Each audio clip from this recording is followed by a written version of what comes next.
Les environnements dans Vantage. Alors, voici une scène. Donc, sur le côté droit ici, vous avez des réglages d'environnement avec entre autres tout ce qui concerne les intensités. On peut choisir d'une certaine manière le style de ciel. Vous avez ici les réglages de soleil avec donc l'intensité du soleil. On pourrait avoir la taille du soleil. Voilà, toujours tout se passe par des petits sliders. Nous pouvons régler les altitudes et les azimuts. Très bien pour avoir des scènes le matin ou le soir, vous voyez, encore une fois de plus. Alors, ce qui est très intéressant, si vous regardez bien la vidéo, c'est les ombres, la qualité des ombres et le passage entre l'ombre et l'éclairage qui sont vraiment extrêmement de très très bonne qualité. Nous pouvons régler les différents types de nuages. Donc, on peut avoir des cirrus, des cumulus, etc., etc. Donc, vous pouvez venir toujours de manière très intuitive faire vos réglages. Nous pourrions même régler l'intensité du vent dans les nuages. Donc, vous voyez que le résultat est instantané. Nous sommes bien en real time dans notre image. Nous avons les brouillards. Alors, il y a trois types de brouillards.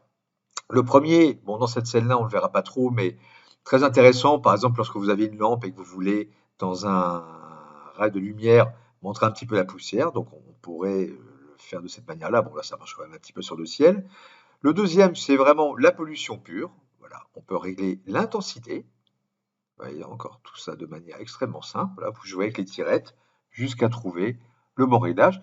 Et le troisième, alors celui-là, je vous ai préparé une petite démo où vous allez voir que même avec du brouillard, on pourrait d'une certaine manière faire de la neige.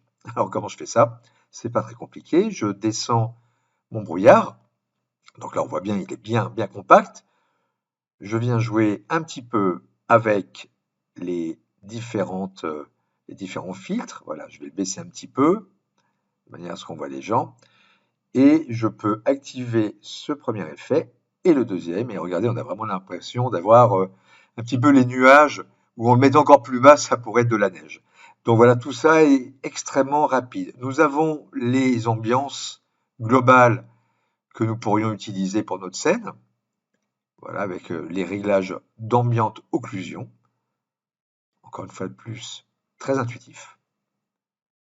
Voilà, on voit bien ce qui se passe au niveau des vitres. Et nous pourrions également venir mettre un background derrière en utilisant une image ou alors venir choisir une couleur derrière de ciel.